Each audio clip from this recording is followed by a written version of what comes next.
గోదావరి వరద నీటిని రాయలసీమలోని పెన్నా బేసిన్కు మళ్లించేందుకు ఆంధ్రప్రదేశ్ ప్రభుత్వం ప్రతిపాదించిన గోదావరి బనకచెర్ల ప్రాజెక్టు రెండు తెలుగు రాష్ట్రాల మధ్య వివాదంగా మారింది. సముద్రంలోకి వృధాగా పోయే గోదావరి వరద నీళ్లను బనకచెర్లకు తరలిస్తే తెలంగాణకొచ్చే నష్టం ఏమిటని ఏపీ ప్రభుత్వం వాదిస్తుంటే, ఆంధ్రప్రదేశ్ పునర్విభజన చట్టానికి ఈ ప్రాజెక్టు వ్యతిరేకమని తెలంగాణ ప్రభుత్వం వాదిస్తోంది. ఈ వివాదంపై ఇప్పటికే తెలంగాణ ప్రభుత్వం కేంద్రానికి కూడా ఫిర్యాదు చేసింది. అసలు ఈ గోదావరి బనకచెర్ల ప్రాజెక్టు గొడవేంటి, దీనివల్ల ఎవరికి నష్టం, ఎవరికి లాభం అంటూ విశ్లేషణలు జోరుగా సాగుతున్నాయి.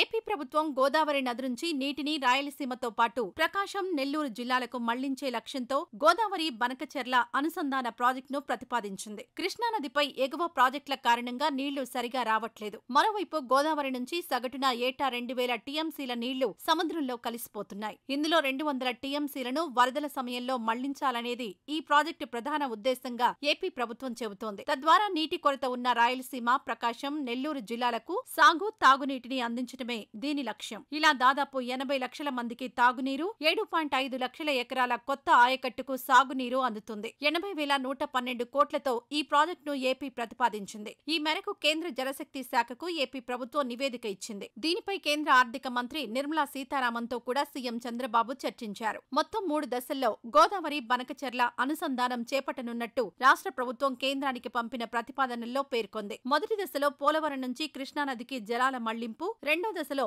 బొల్లాపల్లి వద్ద రిజర్వాయర్ నిర్మించి అక్కడికి నీళ్లు తరలించి అందులో నింపడం, మూడో దశలో బొల్లాపల్లి నుంచి బనకచెర్ల రెగ్యులేటర్ కు నీళ్లు మళ్లించడం. ఈ ప్రాజెక్టు కోసం 48,000 ఎకరాల భూమిని సేకరించాలి. ఇందులో 17,000 ఎకరాల అటవీ భూమి కూడా ఉంది. అయితే ఏపీ ప్రభుత్వం చేపట్టదలిచిన ఈ ప్రాజెక్టుపై పూర్తి వివరాలు ఇవ్వాలని గోదావరి, కృష్ణానది యాజమాన్య బోర్డులను కేంద్ర జలశక్తి శాఖ కోరింది. అలానే ఈ ప్రాజెక్టుపై తెలంగాణ అభిప్రాయాన్ని కూడా కోరింది. కానీ బనకచెర్ల ప్రాజెక్టుపై తెలంగాణ ప్రభుత్వం తీవ్ర అభ్యంతరాలు వ్యక్తం చేస్తోంది. గోదావరి యాజమాన్య బోర్డు అనుమతి లేకుండా, తమతో ఎలాంటి సంప్రదింపులు జరపకుండానే ఈ ప్రాజెక్టును నిర్మిస్తున్నారని రేవంత్ సర్కార్ ఆరోపిస్తోంది. ఆ ప్రాజెక్టు ఆంధ్రప్రదేశ్ పునర్విభజన చట్టానికి వ్యతిరేకమని, ఇది తమ నీటి వాటాను ప్రభావితం చేస్తుందని తెలంగాణ వాదన. ఈ అంశంపై కేంద్ర జలశక్తి శాఖకు కూడా ప్రభుత్వం పలుమార్లు లేఖలు రాసింది. దీంతో ఇది తెలుగు రాష్ట్రాల మధ్య తీవ్ర వివాదంగా మారింది. వాస్తవానికి శ్రీశైలం స్పిల్వే దూకుతున్న టైంలో తాము నీళ్లు వాడుకుంటే ఇబ్బంది ఏముంటుందని ఏపీ వాదిస్తూనే, అదే సమయంలో తెలంగాణ నీటి ప్రయోజనాలకు గండి కొట్టేలా వ్యవహరిస్తోంది. ఏపీ మిగులు జలాలను వాడుకుంటే